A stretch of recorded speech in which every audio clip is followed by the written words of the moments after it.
Pete Marr here for B-Sides. I'm at Austin City Limits 2025. So stoked that one of the performers is here joining me in Chezile. Sir, welcome. Thank you, man. Thank you for your time. I really appreciate it. Me. Yeah, welcome to Austin City Limits, your very first festival. That's true. I just mentioned to you briefly that I caught your set. You killed it up there, man. Thank you. The crowd was so receptive, and I think this is something that not a lot of people have been able to see, so it's awesome. What was it like being up on the stage, overlooking the festival grounds and seeing the crowd vibe with your music? Man, it's truly an unexplainable feeling. I love it. It was beautiful. I was just so present, and it was just a blast. I was so excited to be up there, man. As an observer, a fan of music, I can only imagine what it's like, and that's why I asked that question, because I know as I'm receiving the music and kind of feeling what you're feeling, because you mentioned this is my first festival, and I kind of internalized that, because then I was like trying to see it through your eyes, you know? Dude, I was shitting my pants before. I'm not gonna lie. It's a lot of like internal freaking out, but it's just I love doing this stuff. So once I'm up there, once that first note comes out, once I hear the music come in, the ears are in, it just feels home. It's just what I'm meant to be doing. So this is kind of ease in. This is basically kind of like your first tour, your first foray into touring and performing live. Much, yeah. And you and I have a connection. I'm based in San Francisco, and one of your very first shows was in San Francisco. Yeah, man. And one of my favorite shows ever. Well, Cafe du Nord, a tiny little venue, dude, right? It was so fun, so intimate. Everybody was so sweet. I loved it. So what is it like, having made music in your bedroom, being inspired by who you've been inspired by, and now having to take that music and perform in front of people? It's very surreal, kind of nerve-wracking, the performing aspect, but it's surreal, man. But it's been years of manifestation. Honestly, I've always wanted to do this, and I knew that I could. So I really just applied my mind to it, and it's kind of just manifested into reality. And it's a beautiful experience. How long have you been manifesting this? Man, since I was a kid, honestly. Yeah. I heard that Van Halen had something to do with this. Let alone that your parents are also performers in music as well. But I hear Van Halen really made an impression. He was one of my first concerts. Yeah, I went to a concert in Denver with my pops. Actually, it was so fun, man. And was he into Van Halen? And he was into Van Halen. He was into all of the rock. Yeah, he that was his thing. So he put it on to me, and all the elements definitely have popped up in the art, man. What aspect of Van Halen led you to create music, and how did they also kind of inform what you do on stage? Man, I think it's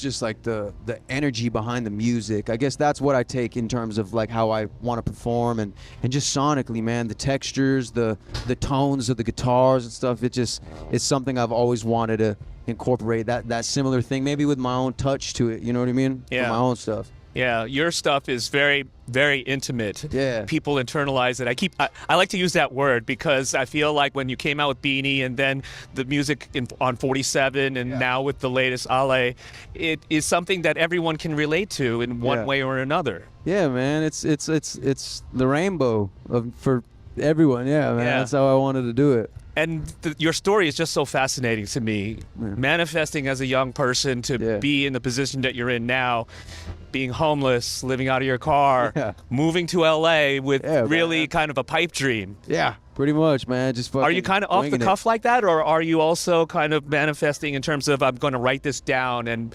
step 1, step 2, step 3? Yeah, man. This is just a part of the journey. I knew that in those times when shit was fucked up. I was like, you know what, man? Things suck. I can't really pay for food. I can't get new shit. Nobody knows who the fuck I am, but this is a part of my story, and I keep that same mindset even now. You know what I mean? I have friends from New Mexico, really? And they joke around and say that, the land of enchantment is actually the land of entrapment. Oh, dude, it's a fucking piece. Man. It's what you would call a bucket of crabs. But it's a beautiful place. The culture is incredible. I love it. I'm thankful I came from there. But yeah, it's very easy to get kind of stuck. There's just not much there. You know what I mean? It's a very good place to go and like relax. But in terms of art, there's just not much of a scene, although there is great musicians and painters. It's very difficult to get your name outside of there. So growing up, were you itching to man. wait yeah, I'm like, to I gotta graduate fucking high wake up school every and day. I'm getting out of I'm here? gonna be the one that gets out of here. Like I want to do it for them and then bring them with me. Yeah, man. Well, what about the aspect that your parents were actual performers and things like that? Was there a path to kind of follow in their footsteps? Kinda, yeah. I mean, my pops always like inspired me with the stuff he was doing with his dad, and just seeing him perform and jam always left a print on me and what I want to do. So I definitely would say so. And then that being said, you obviously created all this music on 47 that kind of informed your life and the struggles and the personal aspect of growing up and things like that. That again resonated with a lot of people. Taking all that work to LA must have been a trip, because everybody's like, "Oh yeah, I'm vulnerable too. I had a tough upbringing." Right. Yeah. It's, what makes you so special? Nothing, bro. I'm just a fucking dude who makes music, honestly. Yeah. That's it. Yeah, and you must be so proud of the work on Ale, which is kind of a reflection on all the attention that you're getting now. Yeah, man. It's a trip. It's a little different, but I think it was necessary for sure. What informed the sonics of it? Because it's very consistent with what you've done so far. Yeah. Dude, honestly, I worked with a lot of new people on the project, so we kind of just went a different route. I wanted it to be more colorful, more upbeat, less super depressing, and that's kind of just how we came up with it. You think the previous works, especially I think in terms of where my mind was, and I think it was I was in a darker place in the time of making 47 than I was Ollie. Although there was some weirdness in it, but it wasn't that bad.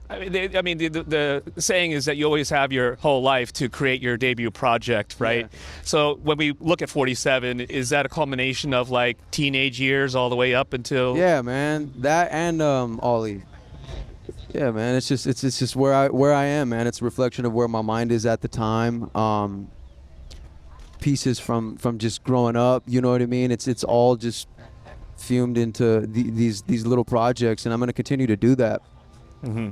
What about the fact that you are getting all this attention, and how do you shield yourself from those that are trying to latch on and influence you?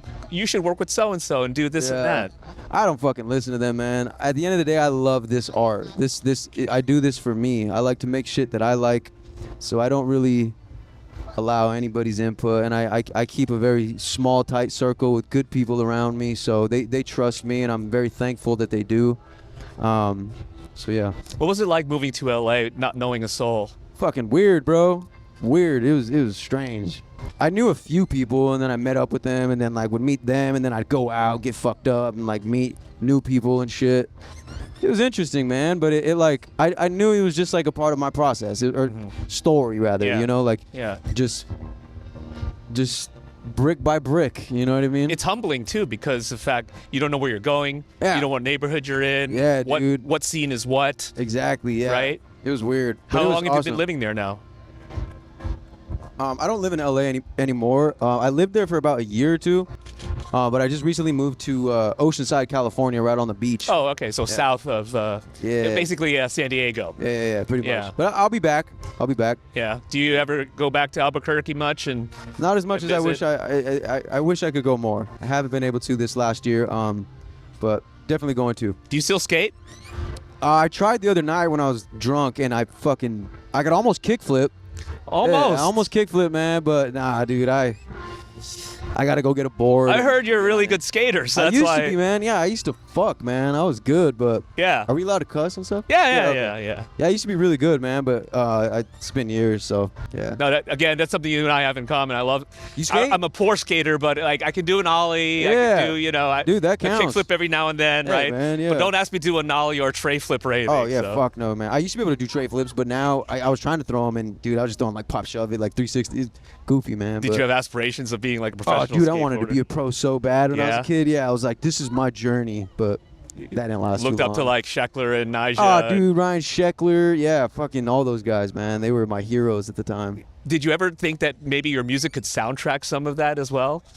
I would love for it to now. I never did, like, Nah, not in that time. I would love for it to. Now I'm actually really hurt, man. Well, I'm not hurt, but I wish I could have got some music in Skate 3, man. The new Oh, game. man, yeah. Dude, that would have been sick. Some of the upbeat stuff could totally fit. That's what I was thinking too, man. We didn't. I guess I missed out on it, but it's all good. No, I mean, you can still skate. You can at least ride down the Yeah, streets man. at the Hey, very least. Yeah, man. Exactly. Yeah. I hear that an album is somewhat in the works. Yeah, man. It's gonna take a little bit of time, but yeah, I'm gonna put my soul into that thing, man, and make sure it's special and right for the universe to receive it, man. Yeah, So yeah. Keep doing what you're doing, man. Thank you, man. Shield yourself from those that are trying to influence you fuck in the 'em, wrong way. right? Yeah. Because what you're doing is absolutely spectacular. And Oh, man, you're again, sweet. I'm going to use that word one more time. I internalize it, and it really means a lot to hear you sharing your thoughts on stage, and then also this conversation. Man, you were the sweetest. Thank you so much, Yeah. man. That means Best a of lot. luck with everything. So good to meet you. Yo, dude, likewise, brother. All right, Bring it man. in, man. Fuck yeah, my Cool. boy. Chezile, right here at ACL with Yes, B-Sides. sir.